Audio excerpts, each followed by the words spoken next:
Students, hello students, Madhav education की channel पर आपका स्वागत है। और आज हम डे 1 आउट ऑफ 120 के चैलेंज के लिए जा रहे हैं। मतलब क्या है 120 डेज चैलेंज? मतलब कि आज से मैं हर रोज़ 120 दिन तक कोई ना कोई 11th या फिर 12th के जो सब्जेक्ट है बायोलॉजी का, उनके चैप्टर्स पर वीडियो बनाऊंगा। कोई एक कॉन्सेप्ट लूँगा, छोटे से छोटे समय में मैं पूरा कॉन्सेप्ट एकदम क्लियर हो सके, ऐसा मैं प्रयत्न करूँगा। हम फटाफट से 12th का chapter number 4 principle of inheritance and variation start करेंगे। यहाँ पे हम पहले चैप्टर के बारे में थोड़ी बहुत इंफॉर्मेशन ले सकते हैं। तो 1, 2 और 3 पार्ट में हम चैप्टर को डिवाइड कर सकते हैं। फर्स्ट जो है देखने जाए तो मेंडेलियन क्रॉस और उसके लो, deviation of Mendelism and some defines के बारे में बात करेंगे। फिर आगे बात करें तो chromosomal theory of inheritance, linkage और सेक्स डिटर्मिनेशन के बारे में बात करें। और थर्ड पार्ट में हम म्यूटेशन, पेडिग्री एनालिसिस और जेनेटिक डिसऑर्डर्स के बारे में बात करेंगे। नेक्स्ट हम देखने जाए तो फटाफट से मेंडल्स लॉ ऑफ इनहेरिटेंस, ये सारे टॉपिक के नाम हैं। Mendel's law of inheritance, inheritance of 1 gene, inheritance of 2 gene, sex determination, mutation, genetic disorder, ये सारे टॉपिक हम पढ़ेंगे। पहले तो बेसिक इन्फॉर्मेशन ले लेते हैं इस चैप्टर के बारे में। सबसे पहले तो यहाँ पे हमें जेनेटिक्स के बारे में बात करनी है। तो जेनेटिक्स यानी कि जो जीन क्या है उसके बारे में थोड़ी इन्फॉर्मेशन ले लेते हैं। तो ऑल लिविंग सेल, ये सपोज कि एक सेल है, सेल के अंदर हम देखने जाए तो ये वाला न्यूक्लियस है और न्यूक्लियस के अंदर ऐसा एक क्रोमोजोम होगा। डन। क्रोमोजोम में से अगर हम कोई एक धागा निकाले तो ये छोटा सा धागा, उसको हम क्रोमेटिन बोलेंगे। और क्रोमेटिन में क्या होगा भाई? डीएनए। ऐसा क्या होगा? ये वैसा डीएनए। और डीएनए का कोई एक छोटा सा पार्ट, इसको हम कहेंगे भाई जीन। क्या बोलेंगे? जीन। याद रखना होगा जीन क्या है? डीएनए का एक छोटा सा पार्ट। डीएनए कंडेंस होके क्या बनाएगा? क्रोमेटिन। क्रोमेटिन कंडेंस होके एक प्रॉपर शेप में क्या बनाएगा? क्रोमोजोम। क्रोमोजोम होगा कहाँ पे? तो न्यूक्लियस में। और न्यूक्लियस कहाँ पे होगा? तो सेल में। बराबर। कॉन्सेप्ट एकदम क्लियर करना चाहिए। नेक्स्ट हम बात करें तो gene is located on the DNA और the chromosome and gene is the functional at DNA. याद रखना, फंक्शनल जीन कब होगा? जब वो डीएनए पर होगा तब, यानी कि छूटा छवाया होगा तब ये जीन है अपना काम कर पाएगा। ये डीएनए का मैंने एक टुकड़ा बताया है, उसके ऊपर सारे ये जीन 1 है, जीन 2 है, जीन 3, ऐसे सारे डीएनए के जो अलग अलग सेगमेंट है उसको हम जीन बोलेंगे।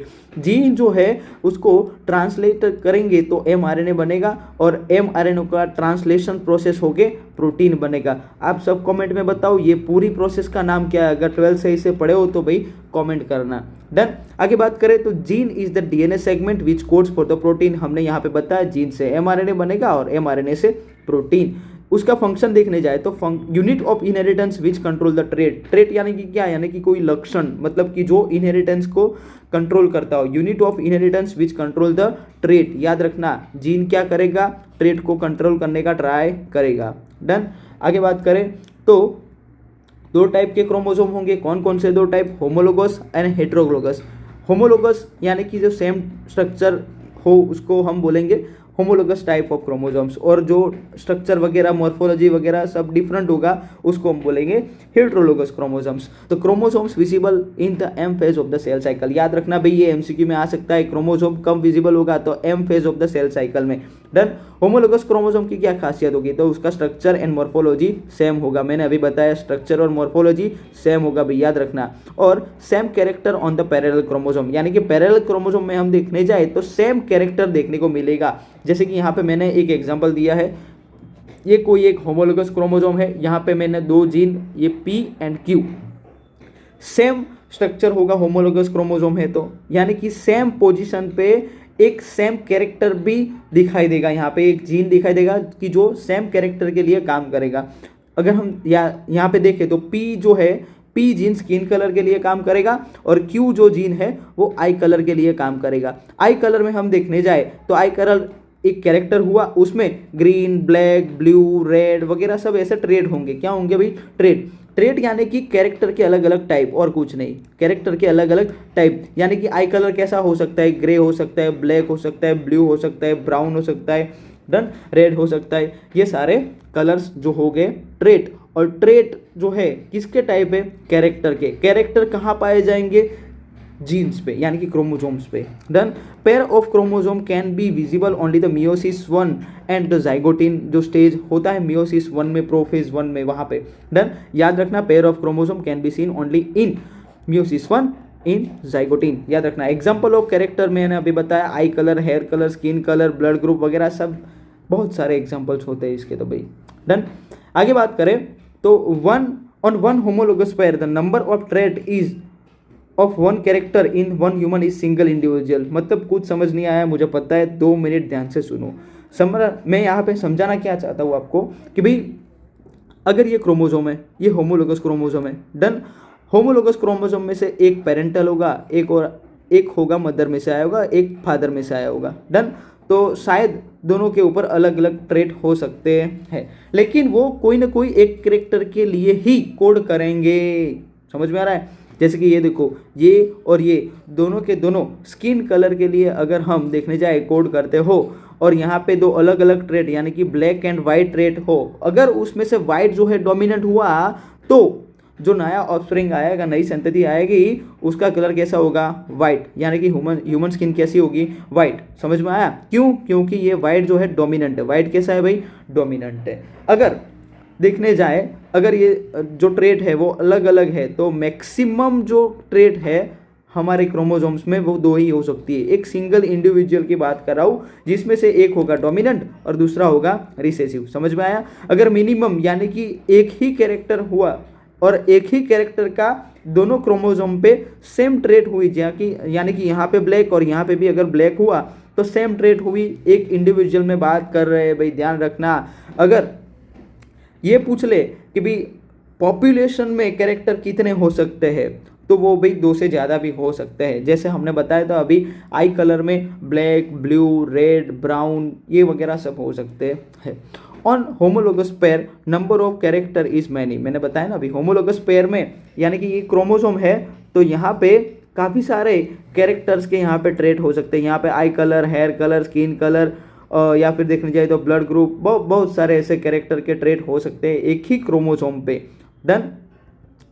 अकॉर्डिंग टू द एचजीपी का पूरा नाम बताओ भाई, कमेंट में बताओ एचजीपी का पूरा नाम क्या है। According to HGP 30,000 gene on the 46 chromosome. यानी कि हमारे बॉडी में जो 46 क्रोमोसोम है उस पे 30,000 अलग अलग जीन है, डन।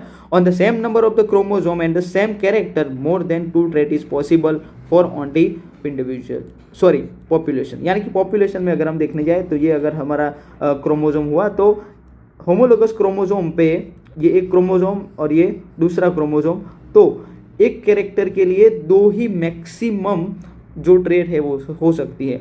लेकिन अगर हम पॉपुलेशन के बारे में बात करें तो आई कलर जो है काफ़ी सारे हो सकते हैं, स्किन कलर काफ़ी सारे हो सकते हैं। समझ में आ रहा है? ब्लड ग्रुप हम AB O डन, बहुत सारे हो सकते हैं। आगे बात करें नेक्स्ट की, तो ये लाइन बहुत इंपॉर्टेंट है भाई, याद रखना। हाँ, ये on the same number of the chromosome and the same character more than 2 trait is possible for only population. More than 2 trait is possible only for the population. Population के लिए ही 2 या फिर 2 से ज़्यादा जो है ट्रेट पॉसिबल है। ना समझ आया तो फिर से एक बार रिवाइज करके देख लेना। Inside the cell DNA is present in the form of the chromatin. याद रखना, क्रोमेटिन के फॉर्म में सेल में डीएनए प्रेजेंट होता है, ना कि chromosome. Chromosome only M phase में ही दिखाई देता है, डन। नेक्स्ट बात करें, ये तो देख लिया हमने, ये वाला। हाँ, chromatin is condensed into the chromosome in the M phase. मैंने अभी बताया ना भाई, मोस्टली सेल्स के अंदर जो डीएनए है क्रोमेटिन फॉर्म में ही होता है। क्रोमेटिन कंडेंस होके बनाएगा क्रोमोसोम। क्या बनाएगा?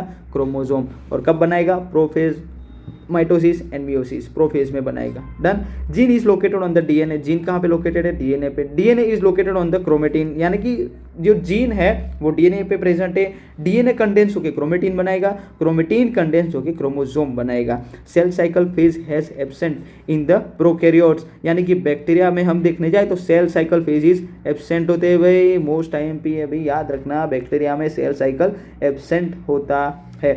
ऐसे यूनिक कंटेंट के लिए माधव एजुकेशन को सब्सक्राइब और वीडियो को लाइक कर दो। प्रोकैरियोट्स के एग्जांपल यहाँ पे लिख दो भाई, जो भी याद हो, जैसे कि भी नोस्टॉक लिख दो, या फिर क्या लिख लो, कोई भी बैक्टीरिया का नाम ले लो, इकोलाई वगैरह, डन। सारे बैक्टीरिया प्रोकैरियोट्स में जो आते हो वो यहाँ पे लिख लो, याद रहेगा ना। चलो भाई, मिलते हैं नेक्स्ट टॉपिक में, done. See you soon again. Complete बनियो भाई।